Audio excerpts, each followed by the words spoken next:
Hi guys, welcome back to my channel. You're with Lily and you're on the Chubby Cat one on YouTube.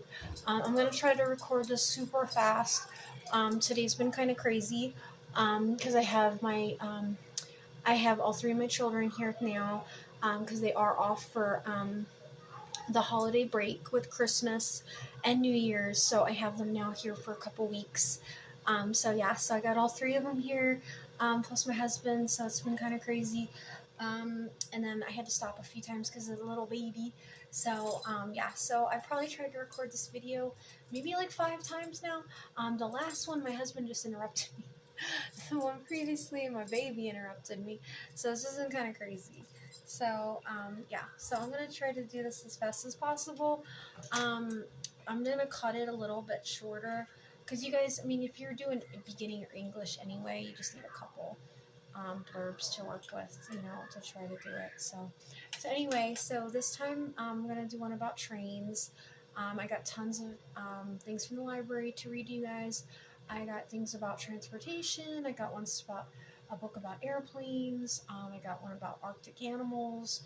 I got the amazing animals that I've been reading out of. I got buildings, architecture, skyscrapers.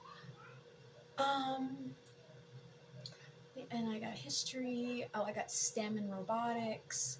I got one about squid. So it's like all over the place. Like I got total I'm sorry, I'm trying to talk so fast I can't even keep up with myself. I got tons of different topics to keep everybody interested. So you'll find hopefully something interesting for you guys. Today I'm going to do something that's near and dear to me, which is trains. It's a little probably weird for some of you guys. I know it's mostly like an old people thing here, like to collect trains and stuff. But my grandfather was a machinist, and he was a engineer. And after the Second World War, and he was in the Navy, he came back and was an engineer, and mainly worked on steam locomotives. And he also did restoration even. And design things as well. He worked for a company called Bluebell Corporation outside of Philadelphia, Pennsylvania, and he used to tell me stories about it all the time, and it was really interesting. And he used to show me all of his restoration work too, because he collected Lionel trains from the time he was a boy. So it's a little bit different. My mom and I, my mom, like she grew up in a typical like 50s family. Like he had just come back from the war. They had a baby, she was the baby boomer generation. Her mom stayed home and never worked. She didn't even drive ever, just the typical thing. And they lived in a big house outside of Philadelphia. And the whole 4th floor was Lionel trains. So when he wasn't working on trains, he was literally just like hobbying with trains and restoring trains. So he like was crazy. His whole like existence was trains. So my mom and I, so it was a little bit different for a girl, especially back then. She was like the only girl that was, that he used to take, and she was the girl that was around the rail yards and everything. So everybody got to know her. And then eventually, I learned a lot about the trains as well when I was born. And he used to come down and talk to me and stuff, so it was pretty cool.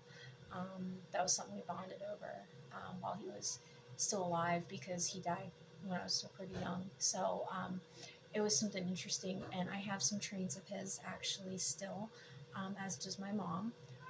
But one of the trains I have actually here, I was going to show you. This one is actually the Lionel. This one's a 256. It's a standard gauge, so it's one of the bigger ones. This actually is a restoration project that my grandfather did. The gray and red windows is actually not the original 256.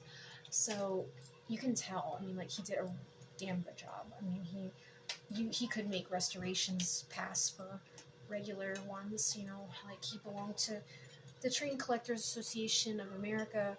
And you could literally pass off some of these trains, and you're not supposed to, but you could have passed off some of these trains as originals. His work was so good. So I know a lot about trains. I guess I'm a little bit weird. Um, but yeah, so I know a lot about steam locomotives, especially like I know like one we used to talk about it a lot. Like he would tell me about like, like how he used to. Well, he would tell me all about like the tracks, and we would talk about like different points and switches, and about like all the signals and the signaling, and like the parts of a track, and like how the rail pads have to sit like at such an angle, or like on the sleepers and ballasts, and like all these things, like I don't know, and just and all about. I remember him telling me about the track gauges too. Like the United States has like different track gauge than say um, like South Africa or something, or like there's a Russian gauge, which I was not aware of until he would tell me. So it's interesting. I don't know. It's just fascinating to me.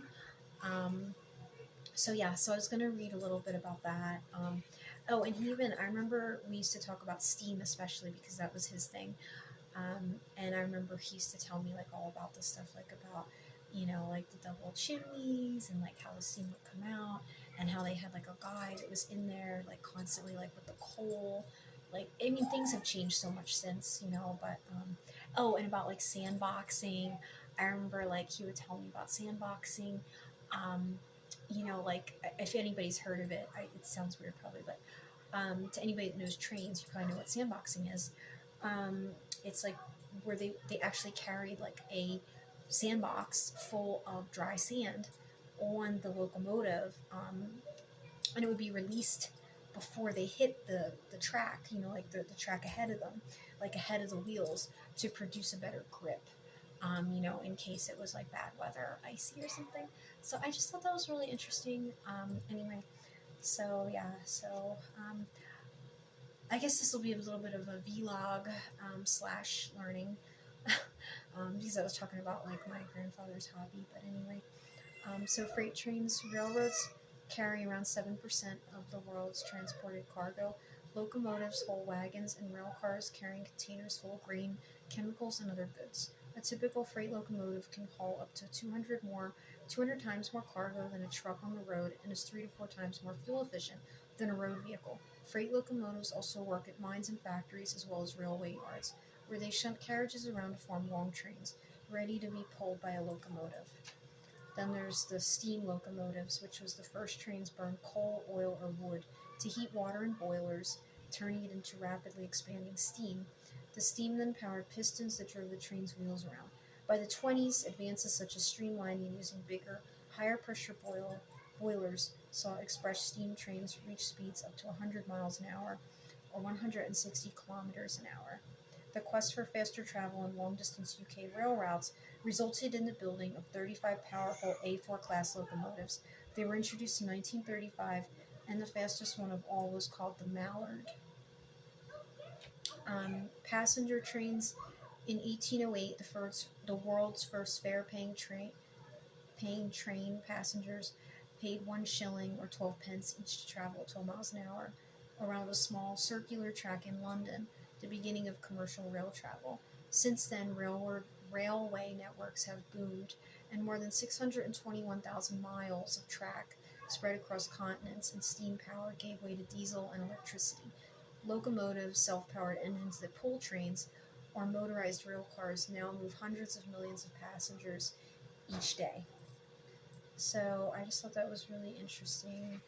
I just thought I would, go over it with you guys, and, kind of like give you a couple of small things. Like, somebody learning English can, learn like some basic vocabulary that has to do with transportation, which is always good to know, if you travel or whatever.